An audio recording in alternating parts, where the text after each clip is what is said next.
Kini saatnya kita ikuti talk show interaktif di SAS FM.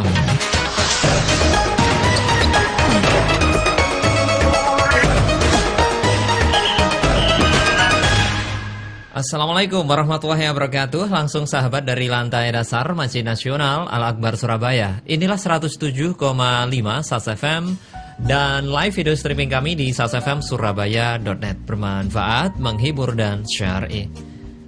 Selamat pagi untuk Anda semua sahabat. Mudah-mudahan selalu sehat walafiat. Semua aktivitas Anda mudah-mudahan dilancarkan oleh Allah Ta'ala. Dan saya Alik Atiga, di Gatekeeper Arin Rosalina. Kita berjumpa di program Alam Lestari. Ya, di sini kita berbicara mengenai lingkungan. Ya, harapannya kita semua jadi cinta lingkungan gitu. Ya, kita tahu lingkungan di kita ini masih belum benar-benar sehat, masih belum benar-benar bersih. Apalagi udaranya. Jadi kalau kita lihat ya, terkait kebersihan.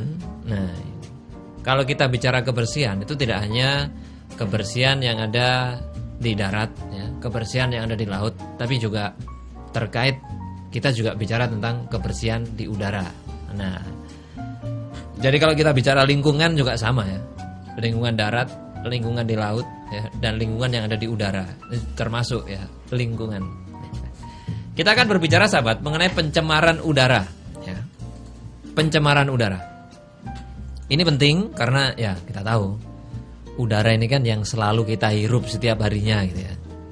Bayangkan ya, kalau misalnya udara ini tidak bersih ya, tentu ini juga mempengaruhi kita ya, mempengaruhi daripada pernafasan kita. Begitu banyak masalah-masalah yang diakibatkan oleh udara yang tidak bersih, kemudian kita hirup gitu ya, gangguan ispa dan lain sebagainya. Nah, kita akan bahas lebih lanjut sampai pukul 9 nanti sahabat terkait pencemaran udara bersama Bapak Koko ya, sapaan akrabnya, dan nama lengkapnya Dr. Andes Haji Satrio Wiweko MT. Beliau direktur dari Sahabat Lingkungan. Saya sapa beliau yang saat ini telah berada di depan saya persis. Assalamualaikum Pak Koko. Waalaikumsalam warahmatullahi wabarakatuh. Selamat pagi ya, dan salam lestari. Selalu begitu ya Pak ya. Ya. Baik. Sahabat, Anda boleh bergabung di sini terkait terkait tema yang kita bahas, atau Anda ingin tanya tentang konsultasi masalah lingkungan ya, menanam dan lain sebagainya, boleh sampaikan di sini 8297299, SMS dan WA 0812306345. Pak Gogo, pencemaran lingkungan itu yang akan kita bahas hingga pukul 9 nanti. Kita ingin ke ini dulu, gambarannya dulu nih Pak Gogo, atau pengertiannya dulu nih. Ya, kita lebih fokus nantinya ke arah pencemaran udara gitu ya. Nah, jadi seperti kita ketahui bahwa saat ini dan pada pagi hari ini kita sudah membuktikan bahwa ternyata di musim kemarau ini kita juga ya hampir merata. Tadi pagi terjadi hujan dan gerimis gitu ya. Ini menandakan sudah terjadinya perubahan iklim gitu ya. Terjadinya perubahan iklim yang seharusnya musim kemarau tapi ada musim hujannya. Ya, jadi orang Jawa bilang salah mongso gitu ya.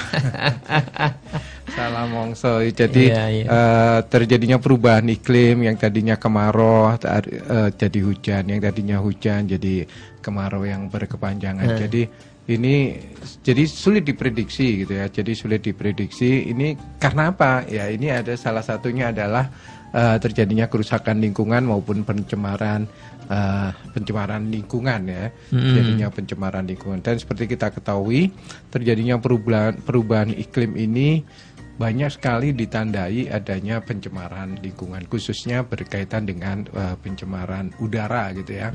Pencemaran udara ini asalnya dari mana gitu ya?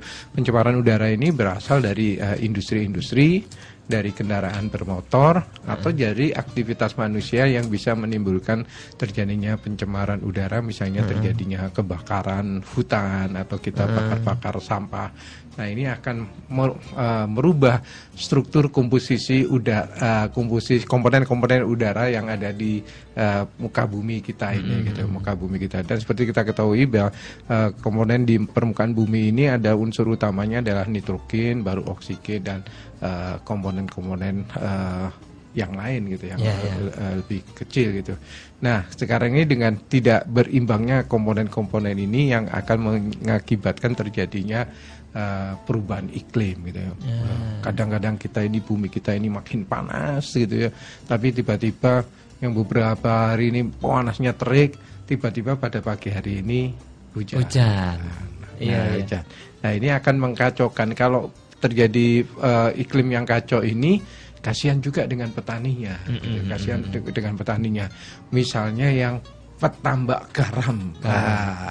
Garam ini kan sudah menggadang-gadang, wah ini sudah musim kemarau. Saatnya produksi melimpah. Saatnya produksi melimpah. Tiba-tiba terjadi hujan. Garamnya jadi kacau, nggak bisa panen. Makanya garam lagi naik sekarang. Iya, betul. Panen lagi naik dan bahkan hilang gitu ya kan. Sudah dipanaskan, sudah digelantang, ditambak-tambaknya, tiba-tiba terkena air hujan, hilang, nggak jadi garam itu. Nggak jadi garam. Gagal panen akhirnya. Gagal panen. Atau juga demikian petani yang biasanya dia, wah ini sudah kemarau, dia nanam tembakau. Nah, begitu dia nanam tembakau, tiba-tiba terkena hujan, daun-daun yang udah mulai terubus, kena air tadi jadi rusak. Jadi rusak. Atau juga demikian petani cabai gitu ya. Petani cabai itu kan kalau dia tumbuh pada musim kemarau itu kan bagus dia.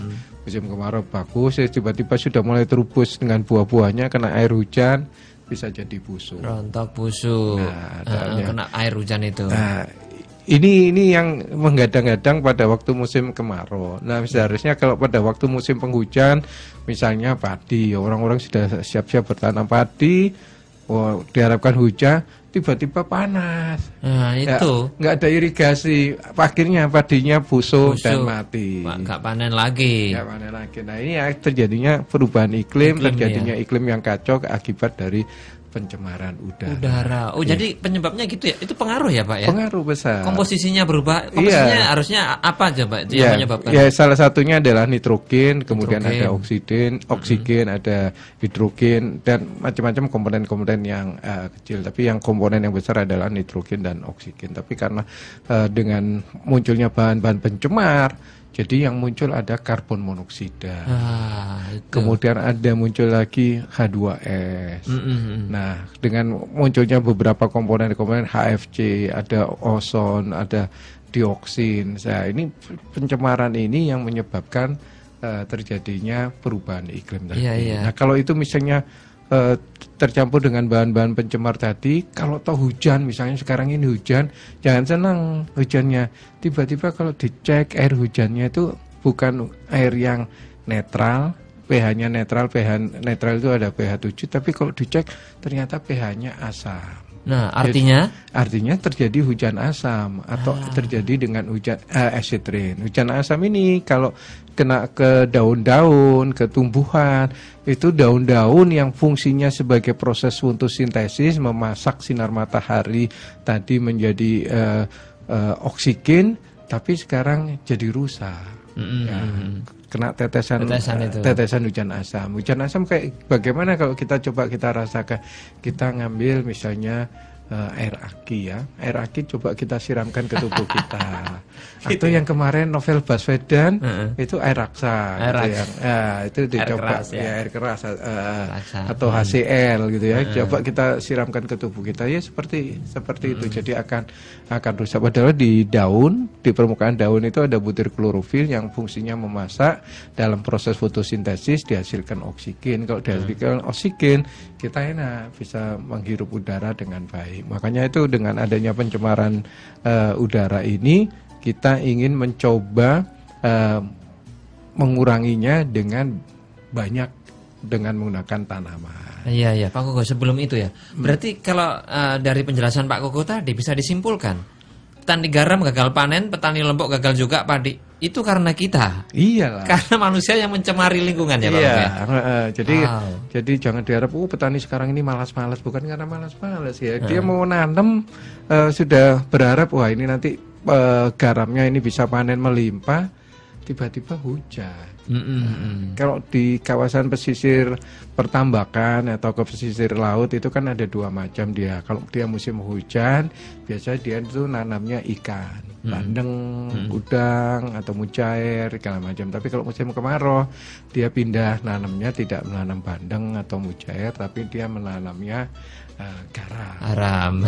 Garam, atau kalau yang petani yang kalau dia biasanya kalau musim hujan dia itu nanam padi-padian, tapi kalau musim kemarau dia pindah ke nanam tembakau. Tembakau dia ini. Jadi sebenarnya prinsip-prinsip ini yang diajarkan oleh nenek moyang kita ini harus harmoni terhadap alam. Gitu ya. Kalau dulu itu ada musim kemarau dan musim penghujan, sehingga jangan menabrak. Kalau misalnya musim kemarau memaksakan nanam padi, nah itu salah, nanti akan gagal panen gitu. Nah kalau musim kemarau ya kalau nggak ada tembakau bisa pakai jagung gitu sehingga kita bisa harmoni, jangan menantang alam. Kalau melawan alam biasanya gagal panen. Ya. Baik, Pak Agung, kita akan jeda sebentar ya. Nanti kita lanjutkan kembali terkait pembahasannya menarik ini, pencemaran udara. Baik, sahabat, silakan bagi Anda yang ingin bergabung di 8297299 SMS dan WA di 0812306345. Kami akan kembali sahabat setelah yang berikut ini.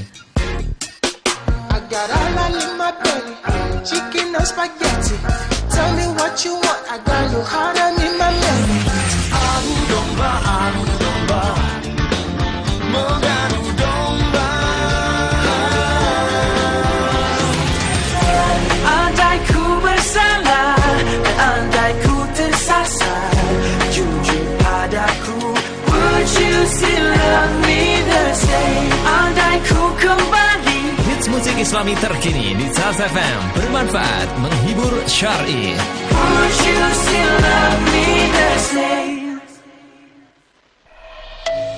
Apakah Anda ingin tahu mengenai Masjid Al-Akbar Surabaya, baik informasi, aktivitas, atau video kajian dan dakwah?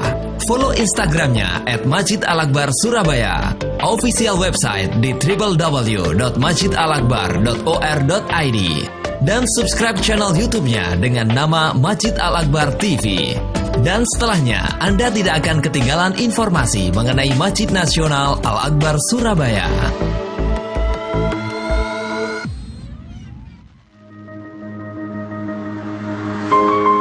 Catatan La Tahzan.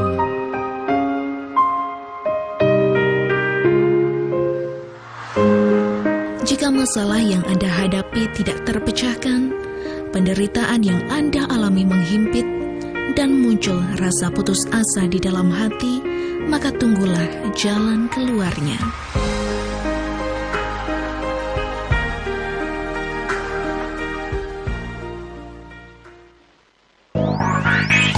.7,5 Sas FM, bermanfaat, menghibur, syar'i. Informasi lalu lintas bersama Arin di Gatekeeper. Arin. Ya, Alik dan sahabat, informasi lalu lintas dari aplikasi Waze.com. Kita awali dari Surabaya Timur di kawasan Kenjeran. Depan makam Rangka lalu lintasnya ramai, tapi selebihnya lancar sahabat ya.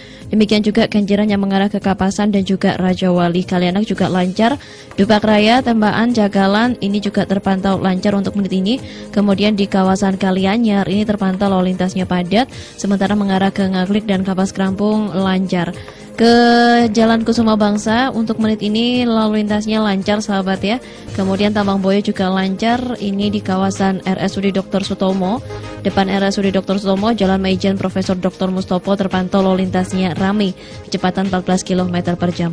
Dharma Wangsa lancar, Pemuda Embong Malang juga terpantau lancar untuk menit ini sahabat. Kemudian Raya Arjuna terpantau lalu lintasnya padat, kecepatan 18 km per jam. Ke arah Kertajaya ini lancar, sementara untuk Manyar Kertowarjo terpantau untuk menit ini lalu lintasnya padat sahabat ya. Kemudian mengarah ke Kertajaya Indah lancar, dan sepanjang Mer ini terpantau lalu lintasnya untuk menit ini lalu lintasnya padat ya, sepanjang Mer kecepatan rata-rata 19 km per jam. Kemudian untuk Anda yang akan menuju ke kawasan Raya Menur lancar, kemudian di kawasan Menur Pumpungan ini terpantau lalu lintasnya padat sahabat ya. Dari Menur Pumpungan lalu lintasnya padat, apalagi di kawasan Arif Rahman Hakim ini terpantau padat merayap ya. Jadi dari Menur Pumpungan arah ke Arif Rahman Hakim ini terpantau padat merayap Dan untuk Anda yang akan melintas di kawasan Manyar, terpantau lalu lintasnya juga padat sahabat hingga ke Raya Nginden, lalu lintasnya juga padat. Panjang Jiwo sahabat hingga menit ini lalu lintasnya masih terpantau padat merayap kecepatan 4 km per jam. Ngagel Jaya Selatan juga demikian padat merayap beberapa tempat ya sahabat. Kemudian Cakir Wonokromo ini terpantau lancar, Raya Prapen lancar, Raya Jemur Sari ini terpantau untuk menit ini lalu lintasnya ramai kecepatan 23 km per jam. Ke arah Majen Sungkono lancar, kemudian HR Muhammad ini terpantau lalu lintasnya untuk menit ini nampak padat sahabat ya. Ini padat kecepatan rata-rata 12 km per jam. Dan untuk Joyoboyo lancar, sementara Gunung Sari, sepanjang Gunung Sari untuk menit ini terpantau lalu lintasnya juga padat, kecepatan 11 km per jam. Raya Wiyung, ini beberapa tempat terpantau lalu lintasnya juga padat merayap, kecepatan 4 km per jam. Sementara itu sahabat untuk Ayani dari luar kota maupun dalam kota, ini lalu lintasnya untuk menit ini terpantau lalu lintasnya padat sahabat ya, kecepatan 11 km per jam dari arah luar kota maupun ke dalam kota. Sepanjang Ayani lalu lintasnya padat, kecepatan 11 km per jam. Terakhir sahabat dari Raya Jemur Andayani terpantau padat, kemudian lalu lintas di Kendang Sari Industri juga terpantau untuk menit ini lalu lintas padat, kecepatan 7 km per jam. Demikian informasi lalu lintas dari aplikasi Waze.com. Kembali ke Alik. Baik, terima kasih Arin atas informasi lalu lintasnya.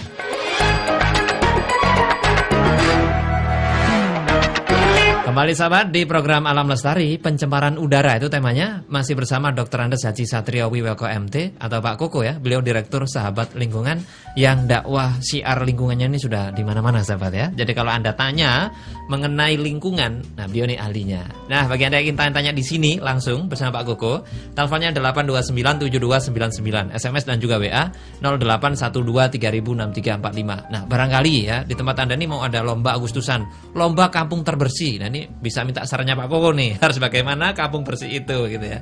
Nanti Anda boleh ke sini, maksudnya boleh telepon di SAS FM begitu ya, boleh on air tanya-tanya di sini boleh terkait kiat-kiat agar lingkungan Anda tuh bersih. Pak Koko, kita kembali nih ya di udara, pencemaran udara. Pak Koko, dikatakan kembali lagi sedikit Pak Koko ya ke belakang terkait pengertian tuh. Dikatakan tercemar itu apa? Apakah ada semacam bentuknya, kemudian aromanya bagaimana Pak? Dikatakan tercemar itu. Ya, pencemaran udara itu pengertiannya kalau kita lihat secara definisi, yaitu pengertian pencemaran udara adalah kehadiran substansi fisik, biologi atau kimia di lapisan udara bumi dalam jumlah yang bisa membahayakan kesehatan, baik itu seluruh komponen biotik, penyusun ekosistem yang mengganggu keindahan, kenyamanan, ataupun merusak properti. Jadi seperti itu. Jadi secara umum udara itu dikatakan bersih, itu komponennya ada gas nitrogen sebanyak 78%, gas oksigen itu 21%, gas argon itu 1%, gas karbon monoksida itu 0,0035% dan uap air sekitar 0,1. Nah, itu komposisi yang ideal. Nah, kalau kita ini komposisi yang ideal itu seperti itu, tiba-tiba ada warga yang bakar-bakar sampah. Nah, plastik lagi itu. Ya, plastik lagi. Berarti karbon dioksida, karbon monoksidanya akan naik. Nah, ini akan mengganggu terjadinya pencemaran udara baik yang lokal atau kalau yang lebih besar lagi ada warga misalnya di Sumatera lagi senang bakar-bakar hutan. Pembukaan lahan katanya gitu. Nah, itu pertama juga di samping komposisi udaranya akan berubah, kemudian juga debu juga akan banyak. Dan sekarang ini juga pencemaran itu yang lebih gampang dilihat itu adalah pencemaran debu gitu ya, pencemaran debu. Kalau pencemaran gas ya kalau bakar-bakar kelihatan, tapi kalau yang gas yang biasa kadang untuk masyarakat awam tidak bisa membedakan. Tapi bisa gampang kalau kita musim kemarau melihat kalau terjadinya pencemaran udara, kalau kita lihat di jalan tol gitu ya. Itu biasanya langit kita ini tidak biru gitu ya. Kalau udara yang bersih itu langitnya biru. Tapi kalau udara kotor langitnya tidak biru, warnanya coklat, kadang keabu-abuan, bahkan kadang kemerahan gitu ya.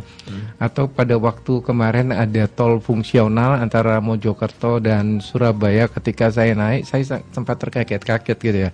Di lewat jalan tol fungsional antara ini di depan Masjid Al-Akbar menuju Mojokerto sekitar sepanjang sekitar itu biasanya kan kita lewat jalan raya. Ternyata di dalam-dalam itu kan banyak pabrik. Doan kita lihat kepulan pabriknya hitam pekat kayak gitu, dan itu ke arah jalan tol yang baru nanti. Jalan tol yang baru nanti. Nah, ini sangat membahayakan juga gitu kalau misalnya industri-industri yang sepinggir jalan tol yang baru tadi dengan mengeluarkan terobong-terobong asapnya yang pekat berwarna hitam kecoklatan, apalagi kalau pagi hari itu kan rendah. Uapnya rendah sampai ke jalan tol, ya ini juga sangat membahayakan terutama pandangan mata gitu ya, karena kita kebetulan naik mobil, jadi pandangan mata itu akan terhambat dengan adanya asap tadi ya, asap tadi. Itu kalau yang naik mobil. Kalau yang rumahnya yang berdekatan di situ, tentu saja mereka akan terganggu.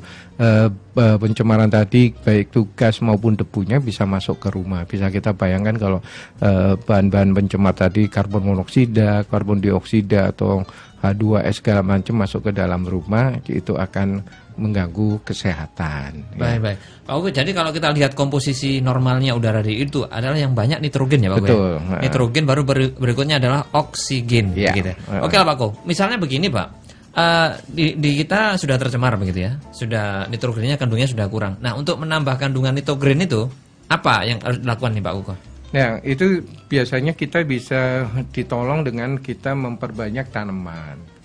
Ya, tanaman itu oksigen kan Pak? Ya, oksigen, tapi dia juga bisa menambah nitrogen. Ada beberapa tanaman termasuk juga hujan itu adanya halilintar, petir, itu dia juga mengirim nitrogen. Masya Allah, loh. Ini loh Pak, kita tuh nggak tahu Pak ya. Kadang halilintar itu mengagetkan kita ya. Iya, dia mengirim nitrogen. Itu mengirim nitrogen sebenarnya. Atau kalau di tanaman kita juga punya beberapa tanaman yang bisa menghasilkan nitrogen. Ya. Misalnya sebentar Pak, ini saya justru baru tahu loh Pak. Kalau ada petir itu justru mengirimkan nitrogen. Artinya itu sebenarnya petir membersihkan udara kita gitu ya. Iya. Terus kemudian dia juga mengirim nitrogen itu ke tanah.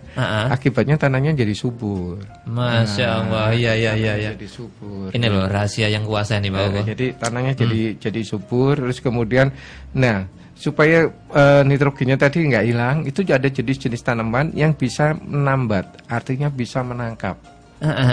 Menangkap nitrogen, dan menangkapnya itu di sistem perakarannya, sehingga tanah itu jadi lebih subur lagi ya dengan adanya petir. Ya, menambat dari bintil-bintil perakarannya, itu namanya rhizobium. Nah, itu beberapa tanaman yang biasanya mungkin tidak kita sadari, ada tanaman kacang-kacangan.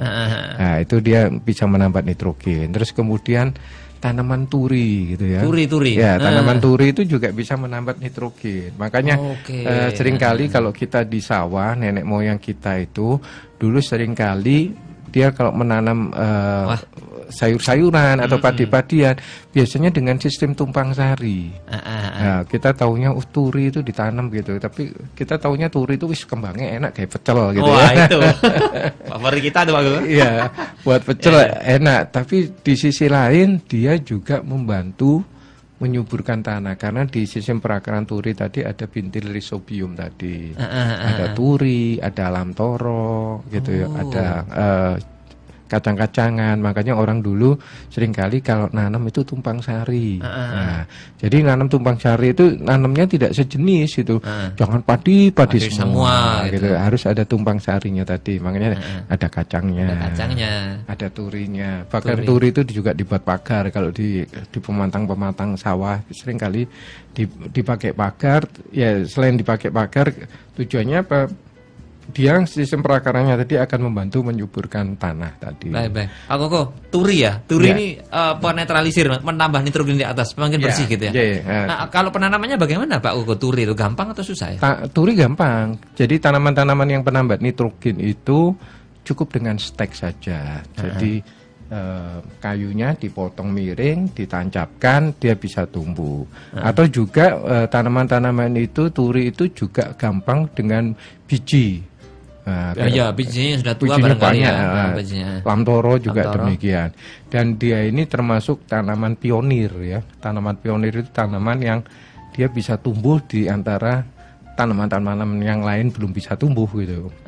Jadi dia perintis gitu ya. Perintis tumbuh-tumbuhan. Jadi Makanya itu kalau kadang saya itu sering kali bermimpi gitu, kalau daerah-daerah yang gersang, yang gundul, yang sulit gitu ya, yang lereng-lereng sulit, seharusnya misalnya kita kerjasama dengan TNI, kita kerjasama dengan BPBD, kita ngumpulin biji turi, nanti kalau musim penghujan disebar aja di udara gitu ya. Nah, di kawasan lereng-lereng tadi dia akan tumbuh dengan cepat. Tapi kalau lereng cocok, kan itu dibutuhkan akar yang apa namanya dalam atau tunjang gitu Pak Uko? Kalau turi bisa dalam, turi, Bisa dalam, ya? kemudian lamtoro, terus kemudian gamal, gliriside gitu ya. Itu cocok untuk yang miring-miring ya? Iya, bisa Tanam-tanam miring-miring, apalagi dia tanaman pionir.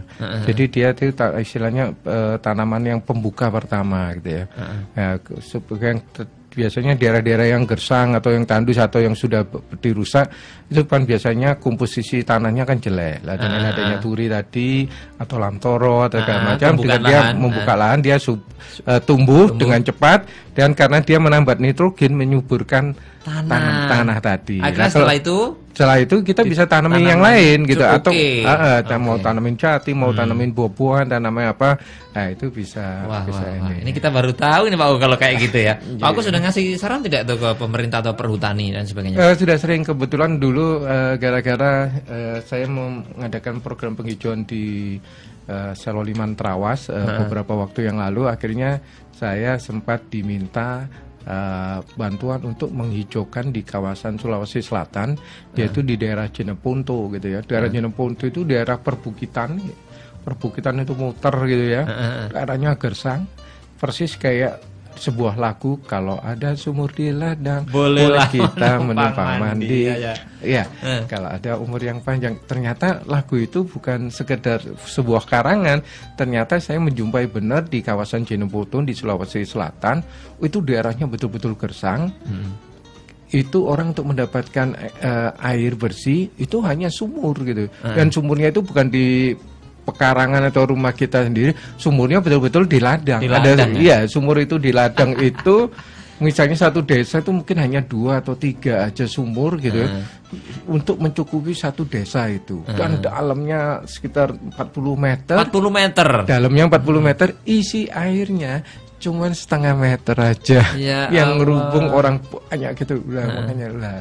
Nah, untuk bagaimana mencoba menciptakan lingkungan itu menjadi hijau kembali, nah kita pada waktu itu juga membawa biji-bijian dari namanya penambat nitrogen, tanaman-tanaman penambat nitrogen seperti turi, gamal, kaliandra, gliriside, tanaman-tanaman itu pas musim hujan kita buatkan demplot di pekarangan mereka, buatkan penghijauan. Dan alhamdulillah terus bisa tumbuh dengan baik. Dan jadi sumurnya? Ya, sumurnya kalau banyak tanaman itu nanti sumur itu akan menjadi naik gitu ya. Tadinya setengah meter bisa 1 meter, bisa ya, permukaan itu akan bisa meningkat. Jadi terbukti itu sudah begitu ya Pak Uko ya. Baik. Jadi ini dianjurkan ibu-ibu ini di rumah nanam ini ya Pak Uko ya.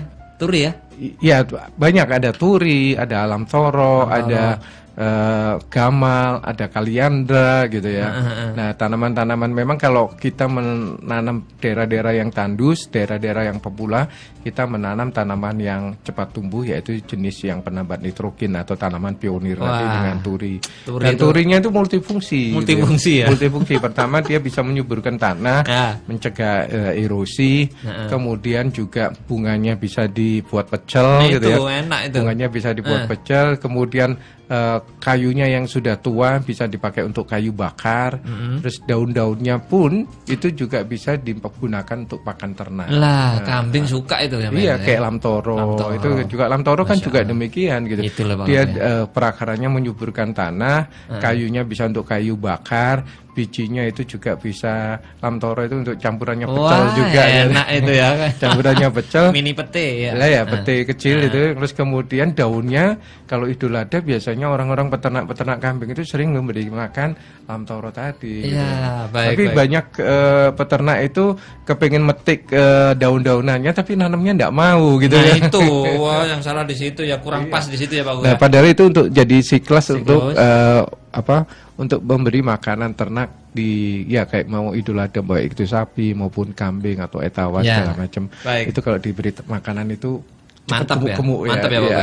Itulah luar biasa. Baik, kita jeda sebentar Pak Uko. Kita lanjutkan kembali nanti, dan sahabat masih di program Alam Lestari. Tema kita pencemaran udara. Mau bergabung silakan 8297299 SMS dan WA 0812 306345. Kami akan kembali setelah yang berikut ini. Catatan informasi. Sahabat, upaya pemerintah perbaiki pelayanan haji. Sebanyak 299 petugas haji 2017 telah diberangkatkan menuju Mekah, Arab Saudi. Selain petugas haji, pemerintah juga menyiapkan kebutuhan lain guna meningkatkan pelayanan. Presiden Jokowi di Istana Negara mengatakan perbaikan pelayanan memang sudah seharusnya dilakukan. Terlebih ketika kuota haji Indonesia sudah ditambah menjadi 221.000. Jokowi mengatakan sahabat, pengelolaan keuangan haji harus betul-betul bisa dialokasikan pula untuk mensubsidi kebutuhan pelayanan haji. Jokowi ingin mencontoh Malaysia yang baik dalam pengelolaan haji. Sejauh ini sahabat, pemerintah sudah berupaya memperbaiki pelayanan haji mulai dari bis sampai dengan makanan. Sudah tidak ada lagi bis bobrok yang dipakai untuk transportasi jamaah, makanan pun sudah disesuaikan dengan selera Nusantara. Dari Amsterdam, sahabat, pemerintah Belanda diperintahkan untuk danai sekolah Islam. Mahkamah Agung Belanda kemarin memutuskan bahwa pemerintah harus mendanai sebuah sekolah Islam di Amsterdam yang sebelumnya diusahakan pihak berwenang untuk dilarang. Keputusan itu muncul di tengah perdebatan soal peranan kebudayaan Muslim dalam masyarakat Belanda. Wakil Menteri Pendidikan Belanda, Sander Dekker, menolak mendanai sekolah itu pada tahun 2014. Tidak lama setelah seorang anggota Dewan Sekolah memperlihatkan dukungan terhadap kelompok militan ISIS dalam tulisan di Facebook. Namun Dewan Negara membalikkan keputusan tersebut dengan menyatakan bahwa tidak ada alasan wajar untuk mendanai karena anggota yang dimaksud sudah keluar dari Dewan Sekolah. Dekker mengatakan sahabat, pemerintah tidak punya pilihan selain mematuhi perintah mahkamah, walaupun sekolah tersebut tidak sejajar dengan apa yang diyakini dan diinginkan oleh masyarakat. Terakhir sahabat, KLHK mengatakan lahan dibakar di Riau milik pabrik kertas yang izinnya dicabut. Kementerian Lingkungan Hidup dan Kehutanan KLHK membenarkan adanya unsur kesengajaan pada kebakaran yang terjadi di Kabupaten Bengkalis, Provinsi Riau. Dari analisis KLHK, kebakaran lahan itu terjadi pada koordinat yang berlokasi di areal konsesi hutan tanaman industri atau HTI milik perusahaan pulp dan juga kertas.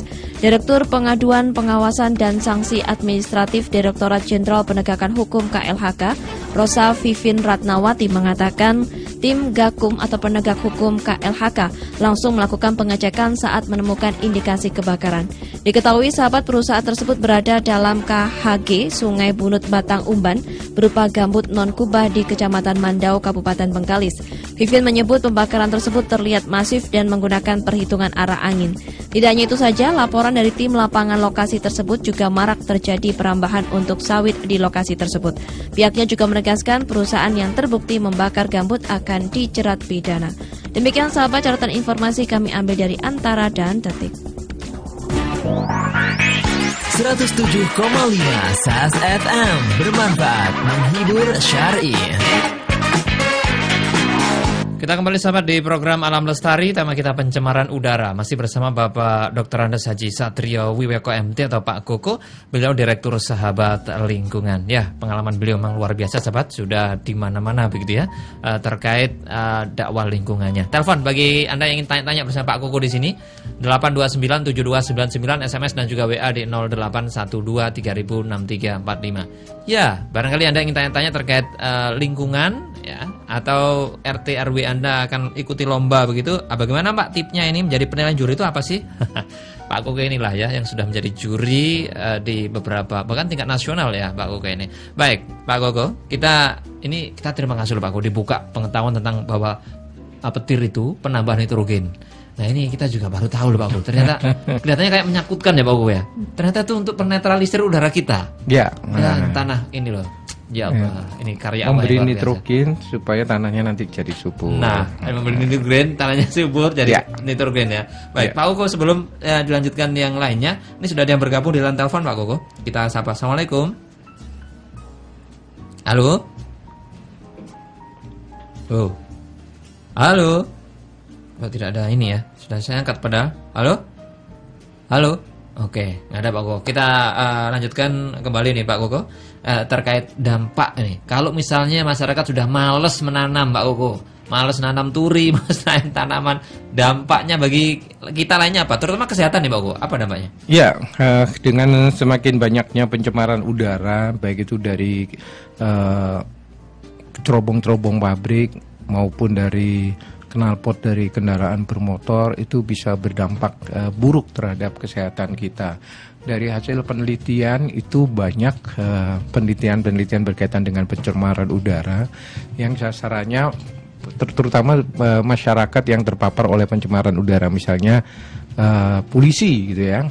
Polisi, tukang parkir, petugas dinas perhubungan. Pernah dilakukan penelitian, ternyata di dalam darahnya bapak-bapak polisi kita yang biasanya berada di pinggir jalan mengatur lalu lintas, itu banyak dijumpai ya, mulai dari yang paling ringan adanya gas karbon monoksida di dalam darah, terus kemudian juga adanya PB, terus kemudian juga ya seringkali mereka dampak yang paling ringan adalah terjadinya pencemaran debu yang mengganggu infeksi saluran pernafasan atas. Jadi seringkali tenggorokannya sakit, gatal-gatal. Baik. Pak Ugo, kita angkat telepon dulu ya. Ya. Sudah ada yang bergabung lagi. Assalamualaikum.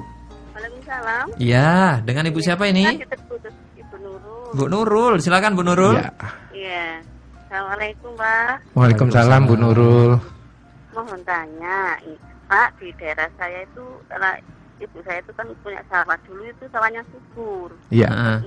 Terus sekarang itu loh Pak, kalau tanah itu sulit sekali, terus kering tanahnya itu. Iya. Nah, kata Bapak tadi kan ditanami turi. Turi itu di pembatas antar sawah dengan orang lain, apa di dalam sawahnya Pak? Iya. Terus lamtoro juga gitu. Terus yang apa? Gamat itu apa Pak? Gamal Bu. Gamal. Gamal. Iya. Gamal. Nama pohon itu. Sekarang sawahnya seperti apa itu Bu sekarang Bu? Sawahnya itu ya ditanami padi itu sulit. Sekarang Ya? itu di sekitarnya itu semua sama. Dulu itu padahal suburnya bukan main itu. Di daerah mana sekarang Ibu? Daerah mana? Daerah mana Bu? Lamongan. Ya Bu. Oke, baik. Lamongan yang daerah pucuk ke selatan itu pada sekitar saya. Dulu tuh subur sekali tanahnya. Daerah Mantuk Bu. Oh enggak. Lemangan pucuk masih ke selatan Pak. Kalau sekitar pucuk masih bagus, tapi ke selatan lagi jauh. Tapi itu sawahnya ada airnya Bu ya sekarang ya, ditanami padi itu? Loh ya kalau ada hujan Pak ada airnya, kalau enggak ya enggak. Ya akhirnya itu nggak bisa panen ya Bu ya? Ya bisa, cuma nggak seperti dulu. Dari dulu tanahnya gembur sekali, tapi sekarang enggak, kering. Ya. Mohon solusinya Pak, kalau tanami turinya itu di pembatasnya antar sawah orang, atau di sawahnya. Di dalam sawahnya gitu. Ya, baik. Ya. Baik Bu Nurul. Terima kasih Bu Nurul. Waalaikumsalam. Ya. Ya, kalau kita dalam sistem pertanian kita, kenapa tanahnya tadi katanya Bu Nurul dulu itu tanahnya gembur, empuk, sekarang kok keras, atos, kering gitu ya. Nah, ini kadang juga sistem pertanian kita ini banyak yang salah gitu ya. Banyak petani-petani sekarang ini, petani-petani modern, dia memupuk sawahnya dengan pakai pupuk kimia. Semprot itu kimia pokoknya. Bahan-bahan kimia ya, bahan-bahan kimia. Padahal dulu kalau kita lihat nenek moyang kita mupuknya itu pupuk kandang, pupuk kompos. Nah, sekarang dengan pupuk-pupuk kimia. Nah, kalau dengan pupuk kimia ini mengakibatkan tanahnya itu menjadi keras. Ya, nanti ditanya ke Bu Nurul, kalau dulu katakan dulu itu kalau memupuk ya cukup dengan pupuk kandang, dengan pupuk kompos, tapi sekarang dengan berganti dengan pupuk kimia. Katakan kalau dulu pupuk kimia itu 5 glangsing sudah cukup, tapi sekarang beri pupuknya itu tidak cukup dengan 5 glangsing. Ditambah lagi 10 glangsing, tambah lagi tahun depan 15 glangsing, tambah lagi 20 glangsing. Dan sekarang ini juga banyak pupuk-pupuk yang dipalsu gitu ya. Nah, ini akibatnya kalau kita memakai pupuk kimia, tanah ini menjadi keras. Jadi yang persis dikatakan Bu Nurul tadi, keras. Tanah itu lapisan tanahnya itu seperti kerak. Keraknya itu seperti aspal. Wah. Nah, Jadinya, gitu ya Pak ya? Iya, tidak gembur lagi jadi kerak. Jadi kalau itu dikerok gitu ya, itu keraknya tuh ya keras kayak seperti aspal. Nah, kerak-kerak ini adalah kerak-kerak pemakaian pupuk kimia. Pak Uku tadi harusnya pakai apa? Harusnya pakai pupuk kandang. Pupuk kandang, Pak. Pupuk kandang, pakai pupuk kompos. Pupuk kandang ya kita kalau petani biasa punya sapi, punya kambing gitu ya, punya kambing gitu ya. Mereka dulu setelah diolah gitu, diberucul dengan sapi, setelah diberucul kemudian diberi pupuk kandang. Jadi empuk. Nah sekarang ini sudah jarang diberi pupuk kandang. Pupuk kandang itu kan nanti orang-orang jijik atau kayak gitu Pak? Nah pupuk kandang itu kan prosesnya, misalnya kita punya sapi, punya kambing, sapi dan kambing itu kotorannya disimpan, dikasih jerami gitu, dimatangkan. Nah kalau setelah matang baru dibawa ke sawah gitu ya, dibawa ke sawah, nah dikembalikan dan dia cukup subur. Nah sekarang ditebar di sawah gitu ya? Iya ditebar di sawah gitu. Bahkan dulu sebelum ditebar di sawah biasanya dilep ya, istilahnya direndam gitu ya, direndam. Dan direndam dulu itu juga ada jenis-jenis tanaman yang namanya asola atau lemna, yang hijau-hijau yang mengapung-apung itu. Nah itu juga menambah nitrogen. Menambah nitrogen, sehingga setelah pertama dilep dulu sebelum ditanami kan dilep dulu, setelah diolah dibalik terus kemudian dilep. Nah pada waktu dilep itu juga ada tanaman liar yang namanya asola atau lemna. Liar itu maksudnya dibiarkan gitu? Iya dia tumbuh dengan sendirinya, warnanya hijau mengapung gitu ya, mengapung ya, dia itu menambah nitrogen dan bisa menyuburkan tanahnya. Setelah itu baru padi siap ditanam. Pak Koko, kalau misalnya saat ini tuh agak-agak susah Pak Koko untuk cari pupuk kandang dan lain sebagainya, apa sebagai penggantinya? Nah sebenarnya kita harus menggunakan pupuk yang berimbang gitu ya, pemakaian pupuk yang berimbang. Artinya kalau kita memang tidak bisa menghindari lagi dengan menggunakan pupuk kandang misalnya kesulitan, ya usahakan menggunakannya itu secara arif dan bijaksana. Artinya kalau kita menggunakan pupuk kimia, ya pupuk kimia itu sesuai dengan takaran yang diinstruksikan. Tapi kan kadang kita supaya cepat gitu, ya tambahin aja. Seharusnya 5 karung tambahin lagi 10 karung, tambahin 15 karung. Akhirnya jadi keras tadi. Ya, jadi keras. Terus kemudian sistem pertaniannya itu tidak monokultur, tidak sejenis. Jangan tanam padi semua. Katakan kita punya 1 hektar padi, nah ini harus diseling-seling. 1/4-nya misalnya padi, 1/4-nya lagi padi itu nanti butuh nitrogen, saya kasih sebelahnya tanaman kacang, sebelahnya lagi misalnya jagung. Nah, nanti dibuat bergilir gitu. Kalau yang tadi bekasnya kacang itu tadi kan dia menambah nitrogen, subur. Bulan depan kalau sudah panen, ini yang tempatnya kacang dipakai untuk nanam padi, dibuat buat pergiliran seperti itu. Jadi kalau itu habis padi, besoknya panen lagi tanam padi, panen lagi tanam padi. Nah unsur-unsur yang diserap oleh padi itu kan sama. Misalnya dia CHON, SPK itu yang diserap itu, dia diserapnya itu aja. Lama-lama unsur itu yang di dalam tanah menjadi berkurang.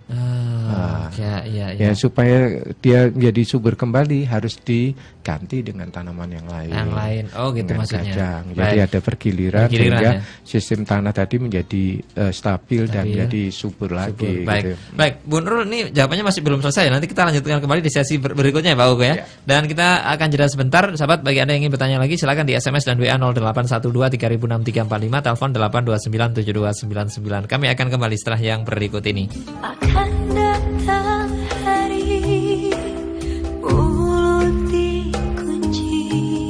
Izinkanlah ku sejenak. Allah. Hits musik Islami terkini di Sas FM, bermanfaat, menghibur, syar'i. Save me from myself. Sahabat, setiap kita pasti mengalami sakit, dan pengobatan yang tepat bagi seorang muslim atau muslimah adalah dengan pendekatan Nabi. Nah sahabat, di Masjid Nasional Al-Akbar Surabaya ada Tibun Nabawi atau pengobatan ala Nabi yang melayani hijamah atau bekam. Hadir setiap Senin sampai dengan Jumat sahabat pukul 9 pagi hingga pukul 4 sore. Hari Sabtu pukul 9 pagi hingga pukul 12 siang. Ada juga sahabat bekam syar'i ahwat, wanita dengan terapis juga ahwat atau wanita. Selain bekam, ada Ruqyah Syariah bersama Ustadz Bambang Junaidi. Hadir setiap Sabtu dan juga Ahad pukul 9 pagi hingga pukul 3 sore. Obat-obatan herbal juga tersedia, sahabat, yaitu madu, habatus sauda, minyak zaitun, dan lain sebagainya yang telah terdaftar di Dinas Kesehatan. Info lebih lanjut, sahabat, tentang Tibun Nabawi di Masjid Al-Akbar Surabaya di 828 9755 atau 56. Atau Anda boleh langsung datang ke lantai dasar Masjid Nasional Al-Akbar Surabaya. 107,5 SAS FM, bermanfaat, menghibur, syar'i. Ya, info bersama Arin di Gatekeeper Ar. Iya, sahabat, kajian indahnya sholat khusyuk kembali kami hadirkan untuk Anda dengan pembicara Ustadz Sukaran Ashidik SAG. Beliau merupakan narasumber program Indahnya Sholat di Radio SAS FM, sekaligus juga trainer sholat khusyuk nasional. Beliau, sahabat, akan memberikan pemahaman tentang filosofi gerakan sholat, arti bacaan sholat, korelasi antara sholat dan kesehatan, serta bagaimana melakukan sholat dengan khusyuk.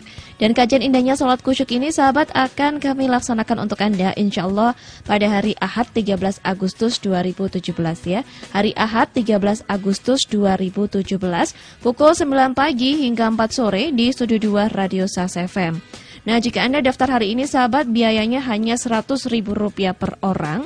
Dengan biaya Rp100.000, sahabat sudah bisa mendapatkan snack dan juga makan siang. Untuk pendaftaran, sahabat bisa kirim SMS dengan format ketik nama lengkap, spasi, kajian indahnya sholat, lalu kirim ke 0812 306345.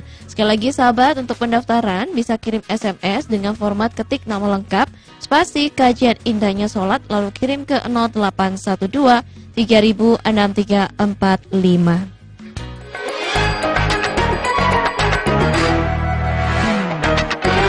Kembali, sahabat, di Alam Lestari kita masih berbicara mengenai pencemaran udara. Ya, masih bersama Pak Koko atau Bapak Dr. Andes Haji Satria WKMT, beliau Direktur Sahabat Lingkungan. Bagi Anda yang ingin bertanya, 8297299, SMS dan WA 0812 306345. Nah, kita masih menjawab dari Bu Nurul tadi ya, turinya. Ini tanamnya di mana, Pak Koko? Ya, nanam turinya ya tentu saja di pematangnya ya. Jadi di pematang. Jadi kalau mau mengembalikan kesuburan tanah tadi, istilahnya yang lapisan kerak tadi yang kayak aspal dari pencemaran dari pupuk kimia tadi itu ya kayak dikerok gitu ya. Mungkin sekitar 5 cm atau 10 cm. Dikerok itu, dulu? Ya, dikerok dulu. Nah, nanti kita kembalikan lagi untuk menyuburkan dengan pupuk kandang tadi. Oh, pupuk kandang dulu ya? Ya, dengan Gak langsung turi gimana, Pak Ko? Gak bisa?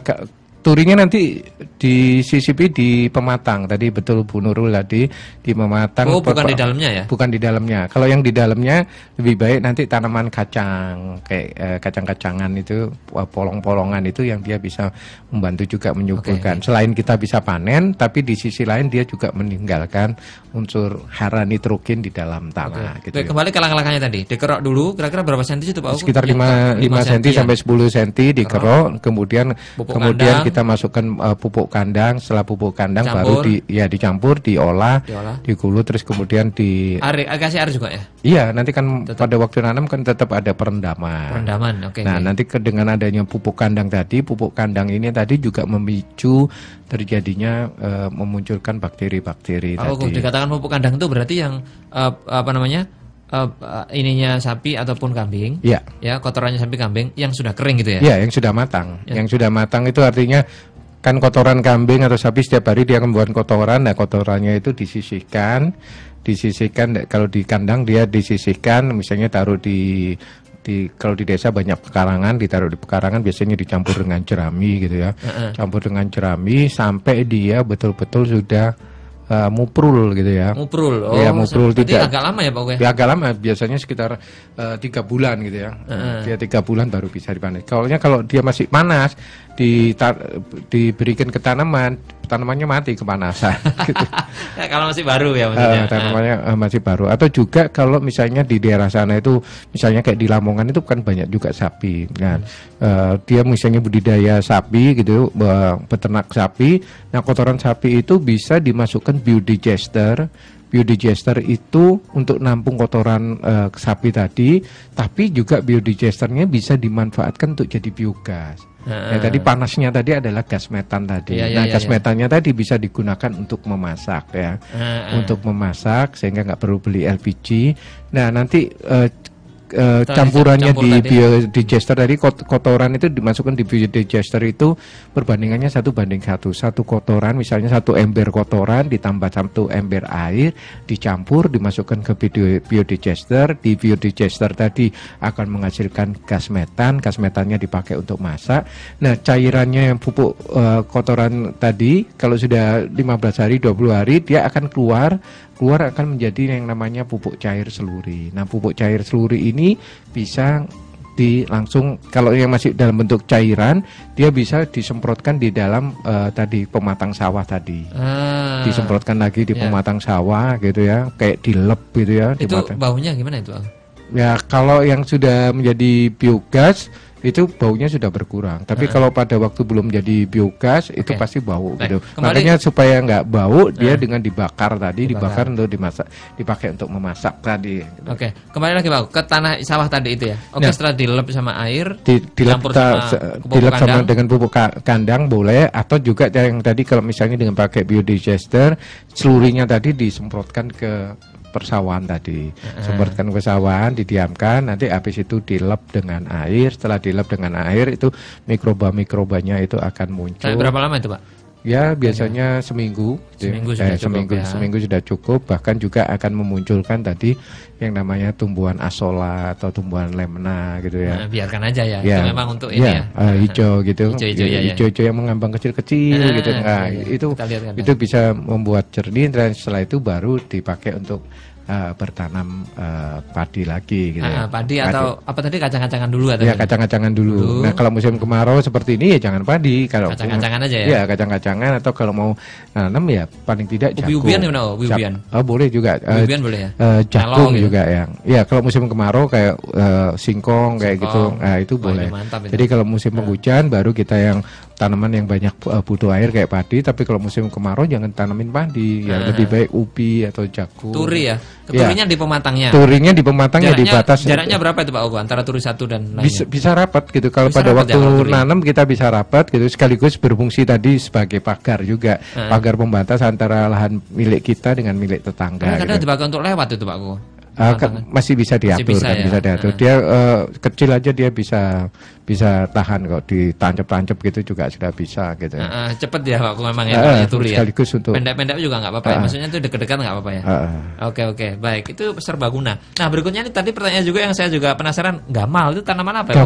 Gamal itu glirisidia. Glirisidia itu juga sama fungsinya seperti turi. Cuman kalau gamal ini yang tidak bisa digunakan untuk makanan ya, dia hanya untuk makanan ternak aja gitu, untuk makanan ternak untuk gamal. Tapi kalau yang kaliandra itu juga bisa menyuburkan, tapi dia bisa dimanfaatkan, bunganya yang kemerahan itu menarik namanya lebah madu. Ya. Sebentar, gamal ini beda dengan kelor ya Pak? Beda. Sebenarnya kelor ya? Ya kayak kelor. Kelor pun juga bisa digunakan karena kelor juga penambat nitrogen. Ya, kelor ini juga multifungsi gitu ya. Multifungsi. Daunnya kalau orang Madura namanya marongki, dipakai untuk sayur kayak sayur bayam gitu ya. Sayur bayam. Terus biji tuanya itu bisa dihaluskan, itu bisa dipakai untuk pembersih air, penjernih air. Bisa ya Pak? Ya, misalnya musim kemarau kita kesulitan air, ngambilnya air dari selokan atau dari sumur gitu ya. Nah itu bisa ditebarkan, dicampur dengan biji kelor yang sudah kering, yang tua dilembutkan seperti bubuk, dicampurkan, nanti tunggu setengah jam atau 1 jam, nanti akan mengendap. Nah, endapan yang kotoran tadi akan dibuang, yang air bersihnya bisa dimanfaatkan. Wah, ternyata luar biasa ya dari kelor. Mirip-mirip kelor tapi ya memang ya, memang, bentuknya. Iya, itu kelor. Kalau itu yang itu tadi kelor. Yang itu tadi gamal tadi. Kalau gamal daunnya lebih lebar daripada kelor ya. Mirip tapi ya. Daunnya banyak. Kaliandra juga. Dan kelor ini juga multifungsi, selain itu untuk obat. Bahkan kalau orang yang mati punya ilmu hitam biasanya harus dipukulkan dengan kelor. Kelor gitu ya. Iya. Kemudian kalau kaliandra ini sejenis ya, turi, gamal dan kaliandra. Kaliandra ini kayak mirip daun apa? Ya, ya kayak pete, ya mirip ya. kayak pete, cuman bunganya dia warnanya merah muda. Nah, bunganya ini yang dia menarik untuk lebah madu. Biasanya kalau di hutan kaliandra itu dia karena bentuknya daunnya kecil-kecil kayak peti, kalau dia jatuh dia akan menyuburkan tanah-tanahnya menjadi gembur gitu. Terus bunganya menarik ke lebah madu, biasanya dipakai untuk budidaya lebah madu gitu. Pak Koko, di antara beberapa tanaman seperti turi, gamal, kaliandra ini menanamnya gampang ya? Iya, lamtoro juga. Walaupun kering apa gitu bisa ya? Iya, lamtoro juga. Nah, makanya dia disebut dengan tanaman pionir gitu ya. Lamtoro. Jadi 4 itu Pak Koko ya? Iya. Lamtoro, kaliandra, gamal sama turi. Ya. Yuk sahabat langsung ya menanam turi. Kalau di pot gimana Pak Koko? Di pot gampang sekali. Gampang sekali. Gampang, bijinya aja juga di ini. Kadang itu sudah tumbuh ya? Sudah tumbuh, bahkan dia seringkali juga diterbangkan oleh angin atau diterbangkan oleh habis dimakan oleh burung segala macam, dia akan tumbuh. Oke, baik. Dengan menanam turi berarti sama juga dengan menambah nitrogen di udara semakin sehat ya Pak Koko ya? Betul. Oke. Kalau yang untuk penghijauan ada lagi, kalau itu tadi untuk pertanian ya. Kalau untuk penghijauan yang nitrogen itu juga ada tanaman keres. Keres. Oh, keres itu. Iya. Keres. Iya, keres. Keres itu ya. Iya. Itu juga tanaman pionir juga. Tumbuhnya kan cepat itu Pak. Iya betul, tanaman pionir. Makanya tanaman pionir itu ditandai dia itu istilahnya pembuka jalan gitu ya, pembuka jalan untuk tanaman-tanaman yang lain. Dia tumbuhnya cepat gitu ya. Dia tumbuhnya cepat. Kalau di depan rumah Anda ada keresnya tetap aja nggak usah ditebang ya Pak ya? Ya nggak usah ditebang. Tapi itu kadang daunnya bikin itu nyapu terus tiap hari itu. Ya nggak apa-apa kan, dia bisa menjadi menyuburkan tanah itu karena daunnya rontok gitu. Iya. Terus kemudian buah-buahnya itu juga disukai burung. Biasanya kalau ada tanaman keres, biasanya di situ selalu ada burung. Iya, ada kicauan burung kutilang, terucuan atau burung derkuku. Bahkan juga bisa dipakai untuk penyakit diabetes gitu ya. Wah, itu dia. Gitu Subhanallah ya. Kalau ngobrolnya Pak Koko ini tanam-tanaman itu keren Pak Koko ya. Baik, passionnya di sana Bang. Pak Koko sampai sini perjumpaan kita Pak Koko. Oke, terima kasih banyak. Mudah-mudahan dengan kita mengetahui terjadinya pencemaran udara ini, kita bisa mengurangi, paling tidak kita tidak membakar sampah, kita tidak membakar hutan, atau kita juga menggunakan kendaraan bermotor kita ini jadi yang lebih arif gitu ya. Kalau misalnya macet, jangan ngambil bahu jalan. Biasanya macet akhirnya ngambil bahu jalan, padahal bahu jalan itu tanah, akhirnya tanahnya berterbangan yang menyebabkan terjadinya pencemaran debu seperti itu. Baik Pak Koko. Oke Pak Koko, terima kasih Pak Koko. Ya, terima kasih banyak. Mudah-mudahan bisa bermanfaat. Dan minggu depan insya Allah kita akan bertemu lagi, insya Allah membahas tentang Adipura, karena tanggal 2 tanggal 2 kita akan Presiden akan memberikan penghargaan kepada kota-kota yang mendapatkan kota yang bersih, hijau dan lestari. Bocorannya ini Pak Koko tahu ini pasti. Ya, alhamdulillah untuk Jawa Timur, Surabaya, Malang, Jombang, Mojokerto masuk. Yang mendapatkan Adipura Kencana gitu. Oke, baik. Pak Koko, nanti kita bahas itu ya. Minggu depan. Baik. Terima kasih Pak Koko. Assalamualaikum. Waalaikumsalam warahmatullahi wabarakatuh. Dan salam lestari. Baik, sahabat, kalau Anda setuju dengan apa yang disampaikan Pak Koko dan Anda sependapat dengan kita bahwa kita harus melestarikan lingkungan kita untuk menambah nitrogen di alam raya, di udara kita agar bersih. Nah, karena udara bersih itu adalah harus banyak nitrogennya.